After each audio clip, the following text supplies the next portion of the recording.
The long and short of it, written by Bibles, Chapter 26. About 2 weeks had passed since Cut's visit to the apartment. Anonymous the Unicorn had just gotten off work, and Pike hadn't gotten home yet, so for now, he was just chilling in the main room and reading the latest print of his workplace's newspaper, The Canterer. Honestly, it was kind of weird being home alone. Pike had, apparently, really hit it off with Cut, so the Earth Pony had been coming over more or less every day, either at Pike's behest or his own. It had sort of gotten him used to always having someone around. Not today though. Today, Pike specifically asked for no company, something about a bug day. Anon couldn't imagine what they'd want her to do in a bug in the middle of winter. Whatever it was though, Pike was usually home by now, so he couldn't imagine it would be much longer before she walked in. In the meantime, Anon continued to flick through the paper. And it seemed Quickwit's article on the odd increase in fires around town finally got printed. She apparently thought it was Candlelight's aging gas pipelines, but Anon wasn't so sure. The front door started to open, which must have been Pike. Hopping off the chair and heading to the door, Anon smiled in preparation for the sight of his lovely filly Ferdy. He choked back his laughter for a moment before it all came out anyway. PFFFFT, horror, what the heck happened to you?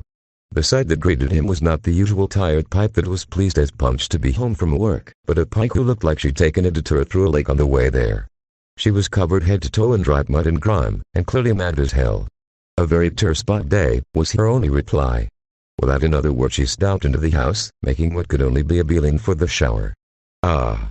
I just cleaned the floor. Don't they have showers at the castle? Anon asked, grimacing at the filth Pike was tracking through the apartment. She didn't even turn around to address him directly, as getting clean was the sole occupier of her mind. Every public shower is about to be clogged. I just told the mayors they were done for the evening and got here as fast as I could. Ah, geez, sounds bad. He'd have to ask her about it once she was out of the shower. In the meantime, he figured he might as well get back to writing Quick's. Wait, as Anon turned to look at the discarded newspaper, still open to Quick's article, he suddenly remembered a recent event involving that very mare. As soon as he'd walked into the door at work a few days back, she'd approached the stallion and handed him some sort of weird gift basket.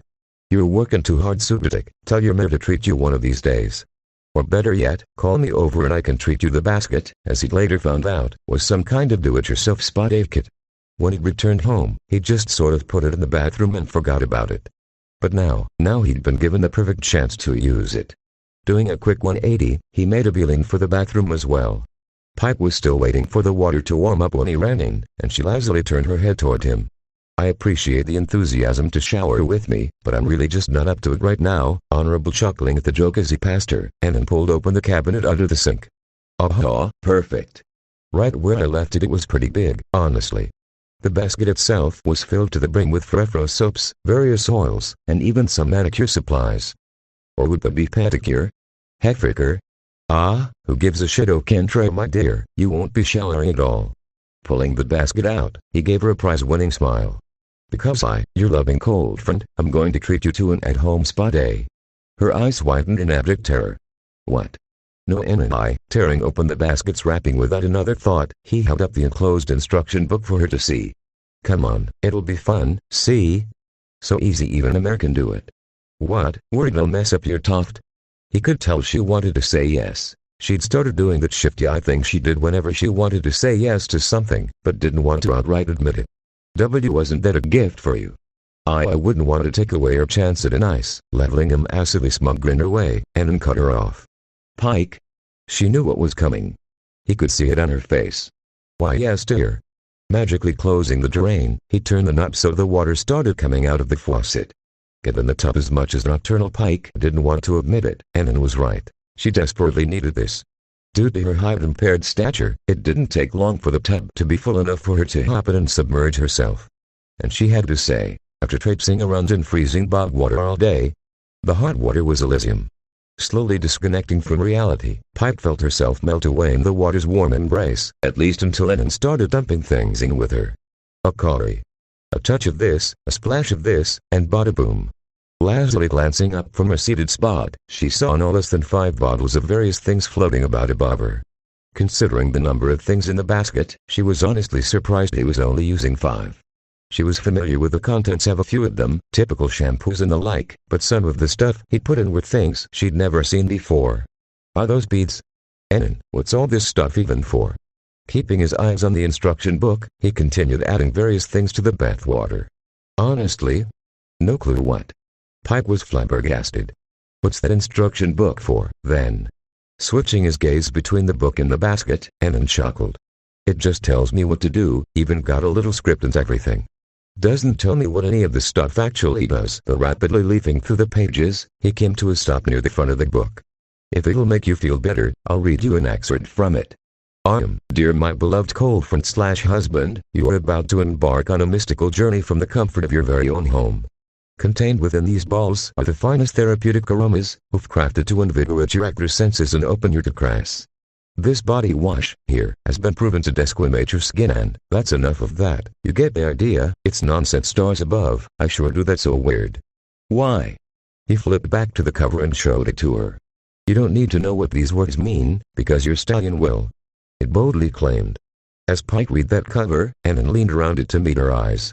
I don't, he said, as if he was responding to the cover itself. Pike grinned. Huh. You better hope I'm not allergic to any of the stuff, then.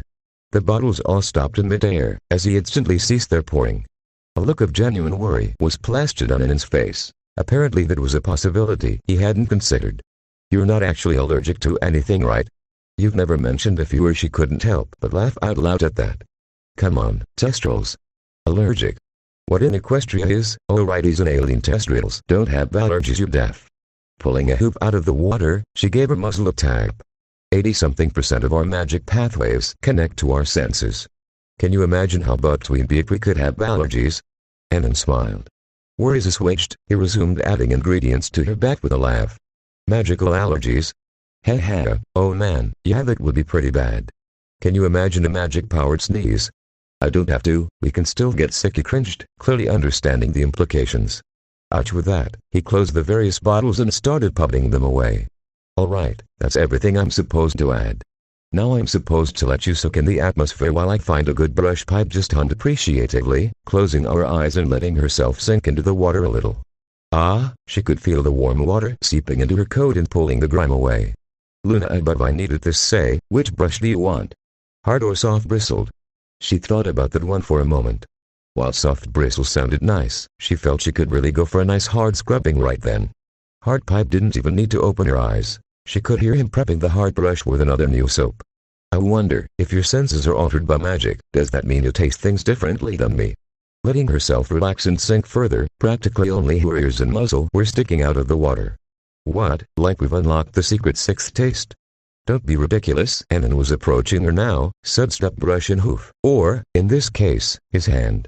Aw, so my cock isn't magically delicious? Bah. Opening her eyes, Pipe gave him a deadpan stare. She saw him looming over her now, primed and ready to brush. Oh come on, not even a little chuckle? Cracking a smile despite herself, she denied him. Nope. At that, he collapsed onto the floor, feigning hurt. Ah. And here I was starting to think I was clever. That one got a laugh out of her, which, in turn, got a laugh out of him as he climbed to his hooves. Alright En, now I'm going to have to ask you to sit up. I hope your cute flank is prepared for the scrubbing of a lifetime. What was I doing again? Nocturnal. Pipe tried to remember where she was. She seemed to have blacked out. As she slowly came to, she realized she may have blacked out, but she hadn't passed out. She was still sitting upright, and a torrent of very unmerrily things was coming out of her mouth. Ah. I am moaning and mewling like a school filly. Why am I? The question was wiped from her mind before she could even finish thinking about it. Enon just got done putting more soap on his brush, and he'd resumed brushing. Oh but yes. Harder. Harder. She gasped.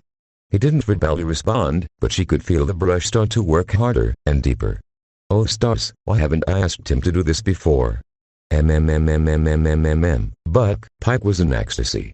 Enon could have done anything he wanted to her right then, and she wouldn't even care as long as he kept up that divine brushing. Hoping to keep herself from completely fading out again, she cracked her eyes open. The sight that greeted her brought Pike a small amount of comfort, as Enon was not faring any better than she was. He had a far off, zen look in his eye, like a painter immersed in his craft. And he was, whispering something under his breath. Monkey brain like brushy pretty Pagliacci would have asked him about it if she wasn't so busy being pubby in his hooves. Speaking of, he just reached a particularly gnarled part of her coat, and, Eluna. It was a good thing she was too lost in the sensation to care, because that moment was particularly unmerrily. Pipe blinked to her eyes blearily, as the fog of sleep left her mind. It looked like she did pass out, this time. She was lying against the sloped side of the tub, head propped up by its magic. Ooh, the water feels warmer too. Did he change it while I was out? Considering that it didn't look as brown with grime as it should, she bet the answer to that was yes. Oh hey, and his voice called out, "You're finally awake." Turning towards him as the magic dissipated, she saw he was looking pretty sheepish for some pony who just scrubbed her so well she passed out. Sorry about that, I went a little overboard, clearly stretching her forelegs. Luna, that feels good. She smiled at him. Did Monkey Brain enjoy himself? In rare form, he blushed and hid his face behind his hoof. Ah, I said that out loud, did I? Pipe nodded, sadly. That you did, putting down his hoof, but still clearly blushing, and then made an attempt to own it. Well, they did say my people are hardwired to enjoy grooming and mine are hardwired to enjoy being groomed. Clearly we're a match made in Elysium. He smiled a little more earnestly at that, and pulled out the book again. Guess as he read from it, a bottle of an as of yet unused shampoo drifted over, and he squeezed the contents into two of his magical hands. Alright, this stuff is for your mane and tail. I'll do your mane first so you can lay down a little longer. Settling in, Pipe just hummed as he set to work massaging our scalp. His fingers can really do work. After laying there and enjoying the feeling, he eventually motioned for her to stand up so he could do her tail. How come you never go this deep when we shower together? As he set to work running his fingers through her tail, she couldn't help but let it flick. Did his magic just falter a bit? She heard him inhale under his breath. Well, I'm usually a little distracted too. She had a pretty good idea of exactly what was distracting him. No reason to just leave it up to conjecture though. Flicking her tail again, she felt his magic once again falter as his concentration slipped ever so slightly. Like right now. Behind her, she could hear his breath get a touch heavier. Exactly like right now. Aha. I've got him under my spell. He was solidly leaning into her marehood, his eyes glazed over and his mouth hanging lazily open. Closer, closer. He made contact in just a few seconds. 5, 4, 3, 2, 1. And just as he was about to shove his tongue between her folds, she kicked the water as hard as she could, sending a generous splash right into his face. Bwaaaaaaaa. He cried as he stumbled back, before landing right on his rump. Ha! Got him. Turning to face him with her hooves resting on the side of the tub, she was the one who got to look down at him smugly for once. Now, finish what you started and then the fun can begin. He cracked a smile at that before pulling a towel off the wall to dry his face off. Ooh, you tease. I'll have to get you back for that one. As he climbed back to his hooves, he started grabbing more towels off the wall.